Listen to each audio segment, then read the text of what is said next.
So here we are, guys, back in the pepper jungle, where I'm gonna procure the ghost peppers and probably some habaneros as well to make new batches of fermented hot sauce.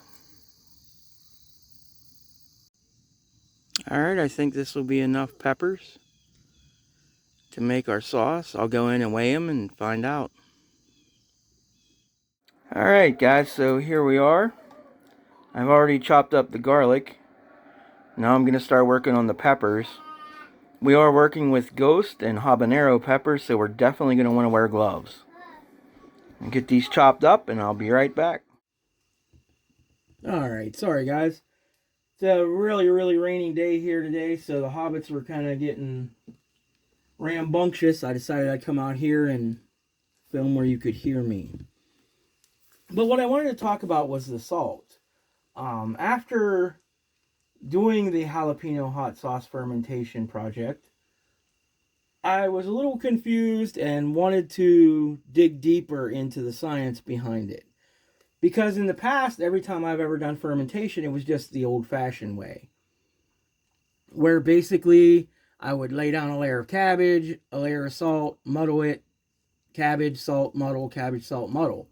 And there was never any real recipe, there was never any real measurements, and upon reading the Ball book, you know, they're very adamant about percentages of salt in your brine.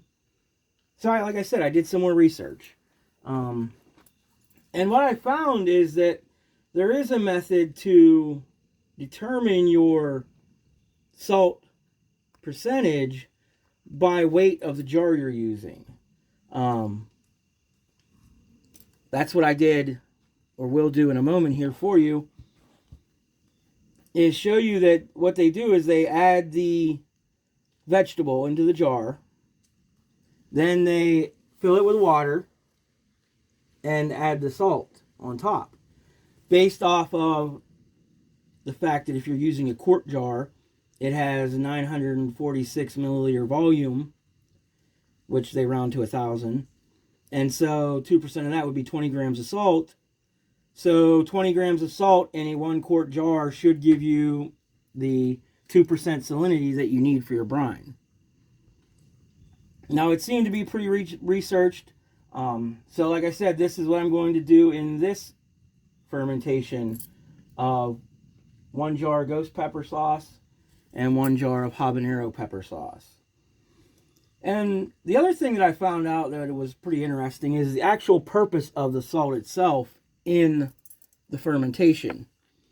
And that's fourfold.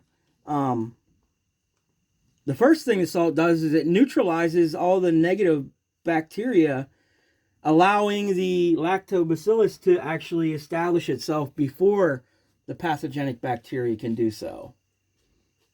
It also, as we know, draws the water out of the vegetables, creating a brine filled with micronutrients that actually feed the microorganisms that you're trying to feed here, the lactobacillus, which also prevents exposure to oxygen, creating, you guessed it, the perfect fermentation environment. Also, salt will slow down the softening of the vegetables. Some people like their kraut a little crispy, or their pickles crispy. So that salt also helps maintain the form of the vegetable itself. And then, of course, we all know that salt tastes good. I don't know many people who don't like the taste of salt. I think it's an ingrained human instinctual flavor, and it's necessary for our life to continue.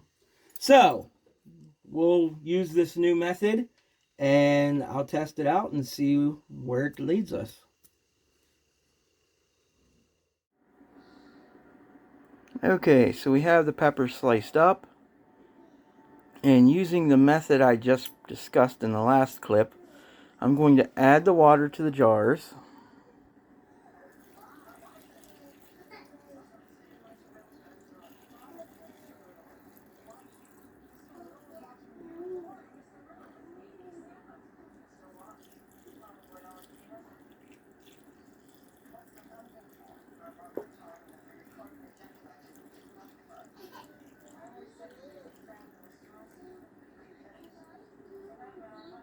And then I'm going to add 4 teaspoons of salt to each jar and shake it. That way the salt will dissolve. Then we'll insert the springs and see where we go from there. Alright, so we shook them up and now we're going to insert the fermentation springs. Remember, you want to be sure that we get all the vegetables underneath the brine.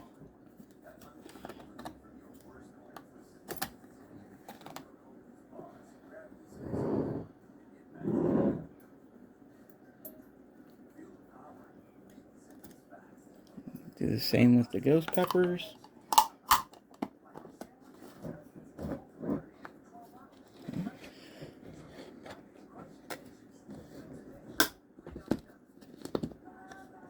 Doesn't want to seal.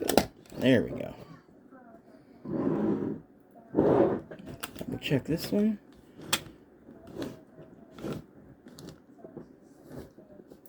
Just to make sure, because we don't want to. There we go.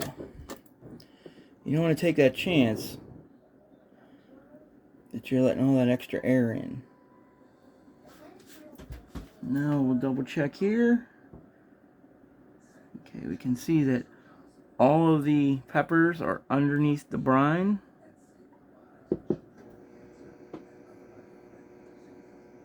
Looks good. Now we will be able to take them, set them in the pantry, cover them with a cloth, and we'll start our timer. Make sure that you label your jars. Now that I have several going in the lab, I've been putting the date that it starts and the date it should end just on a little piece of duct tape so it won't affect the jar in any way. And it just helps me keep a hard record. Especially if I wasn't filming it, then I wouldn't have a hard date. So, just a little something extra. Alright, here we are in the deep dark pantry. And you can see we have one more week left on our jalapeno. And I just simply placed the other 2 jars behind. We'll cover them up. And we'll wait.